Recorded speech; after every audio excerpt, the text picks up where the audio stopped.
Une facette importante du travail du chef de projet est le suivi et l'évaluation des résultats.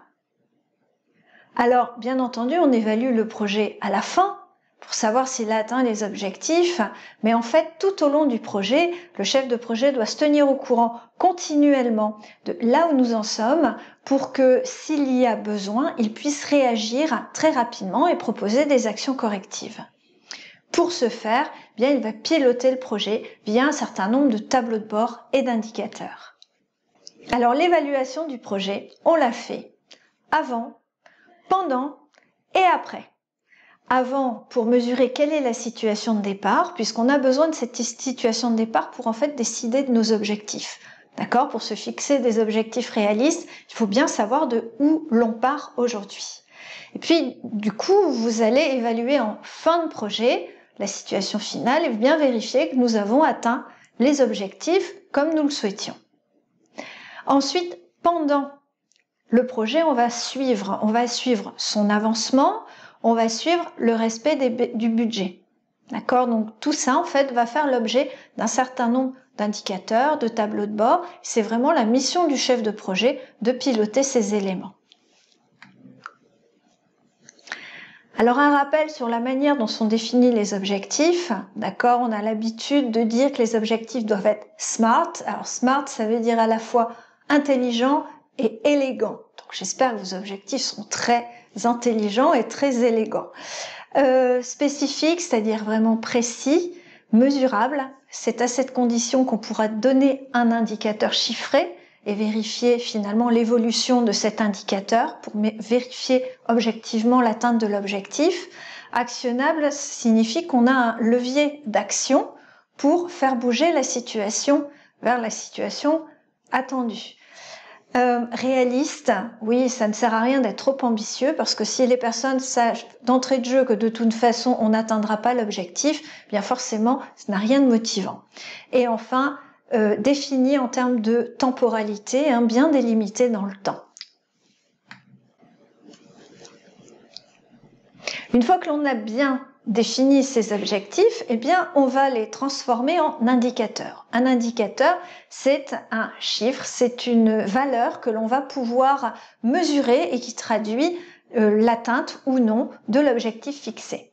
Et donc, ces indicateurs, on va pouvoir les mettre dans des tableaux de bord. On va pouvoir, par exemple, c'est un exemple, utiliser comme indicateur les délais, les temps passés, les dépenses. Et puis ensuite, dans le tableau, on mettra ce qui était prévu, ce qui a été réalisé, et enfin, l'écart entre les deux, sachant qu'un écart positif signifie qu'on fait mieux que l'objectif, un écart négatif signifie que l'on fait moins bien. Là, on le met en rouge, et immédiatement, on sait qu'il y a un problème et qu'il va falloir agir. Alors aujourd'hui, c'est très rare maintenant de faire des tableaux de bord 100% à la main parce que nous avons des logiciels de gestion de projet qui savent faire ça pour nous.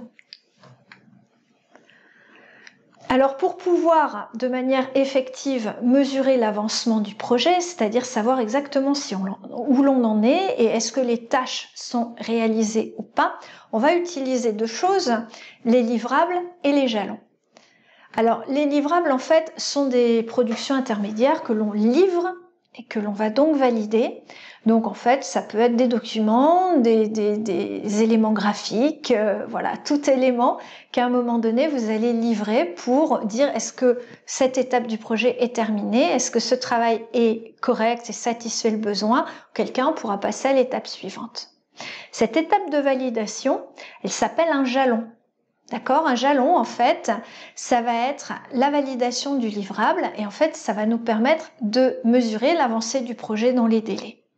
Alors, les jalons, dans les diagrammes de Gantt, dans les éléments de planification, on a tendance à les représenter par un losange rouge pour bien attirer l'attention sur le fait que ce sont les étapes clés de validation pour passer à l'étape suivante. Alors, une autre notion importante quand on parle d'évaluation des projets, parce qu'on peut finalement évaluer de plein de manières différentes.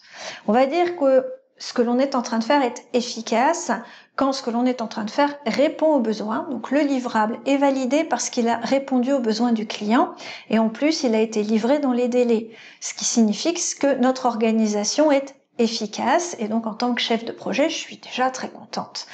Maintenant, c'est pas suffisant. On va passer au niveau au-dessus qui est l'efficience. Alors l'efficience, en fait, on rajoute la notion de coût.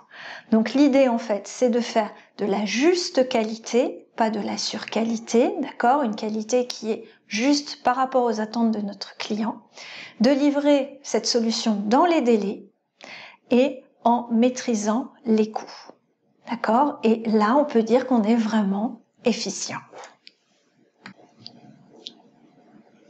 Alors en termes d'évaluation du projet, on va regarder maintenant étape par étape comment va s'effectuer la validation au niveau du jalon.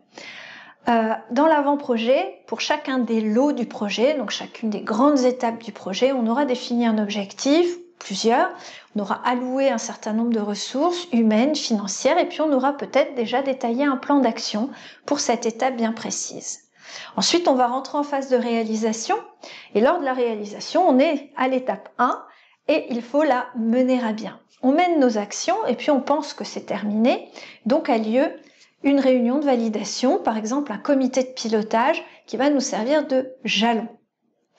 Lors de ce comité de pilotage, le chef de projet va aller présenter les résultats de la première étape et puis ensuite on va décider collectivement de est-ce que la solution proposée est conforme aux attentes. Oui, on passera à l'étape 2.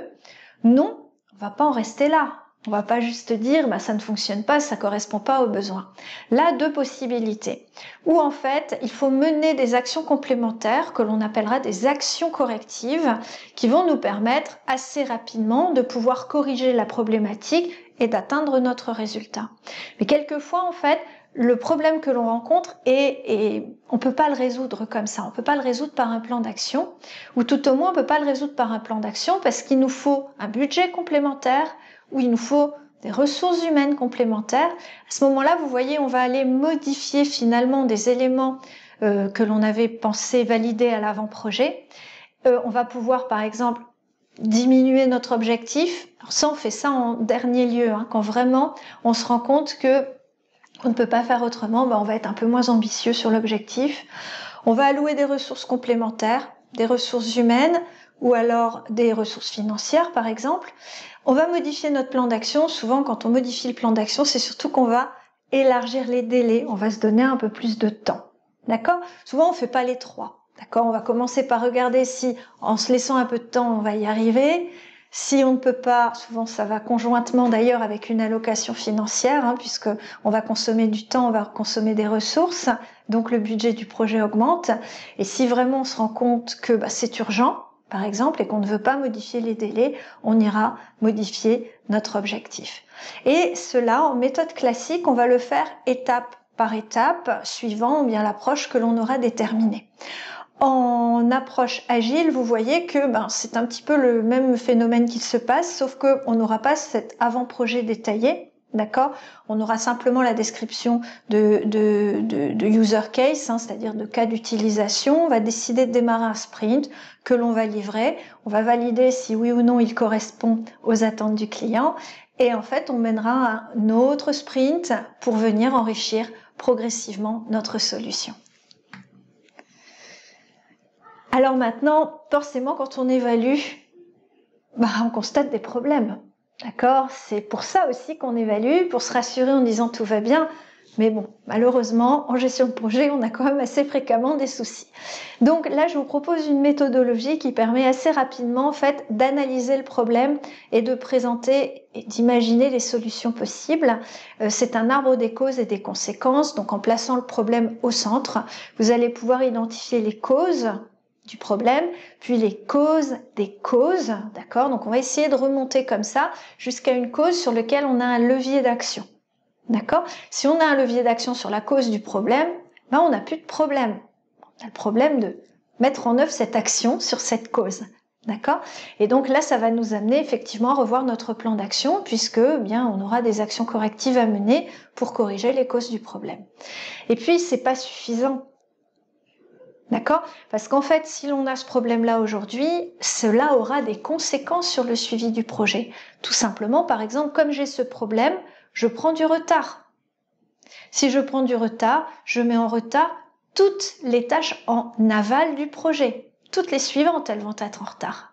Il faut peut-être que je prévienne également les gens. Attention, vous pensiez travailler sur le projet au mois de mars, mais non, en fait, vous ne pourrez pas travailler avant avril, pour que eux s'organisent et répartissent leurs charges. Donc vous voyez, face à un problème, bien sûr, on va résoudre le problème et s'intéresser aux causes, mais ce qu'on oublie fréquemment, c'est de s'intéresser aux conséquences et du coup de mener aussi des actions par rapport aux conséquences négatives que ce problème-là va engendrer. Alors, quand on évalue, forcément, on est obligé de parler du comité de pilotage, d'accord? Donc le comité de pilotage va réunir des responsables, donc pas des personnes impliquées au quotidien dans le projet. On peut éventuellement faire venir quelques personnes de l'équipe projet sur un comité de pilotage. C'est préférable d'ailleurs quand c'est la personne qui a travaillé sur ce sujet, d'accord? Personne qui a travaillé sur ce lot, c'est intéressant qu'elle puisse s'exprimer devant le comité de pilotage, puis c'est valorisant aussi. D'accord? Mais souvent, c'est le chef de projet qui va aller défendre son projet face à un certain nombre de responsables, des représentants des clients, de financeurs, peut-être un directeur de l'entreprise pour laquelle on travaille quand on est prestataire. Le comité de pilotage n'a pas vocation à travailler concrètement sur le projet. Par contre, il veille à son bon déroulement. Quand on a des décisions stratégiques à prendre, c'est au comité de pilotage qu'on les soumet. D'accord, c'est-à-dire des choix stratégiques. Par exemple, si c'est une révision des objectifs, en disant on a creusé, on s'est rendu compte que on avait fixé tel objectif, on peut faire mieux, on va faire moins bien. Là, on le soumet au comité de pilotage. Et puis, en termes d'allocation des ressources, c'est le comité de pilotage qui dit stop ou encore, notamment sur le budget. Alors, concrètement, quelles sont les décisions que peuvent prendre les personnes au comité de pilotage? La plus simple, c'est bon, je valide le jalon. Super, félicitations. La réunion ne durera pas très longtemps.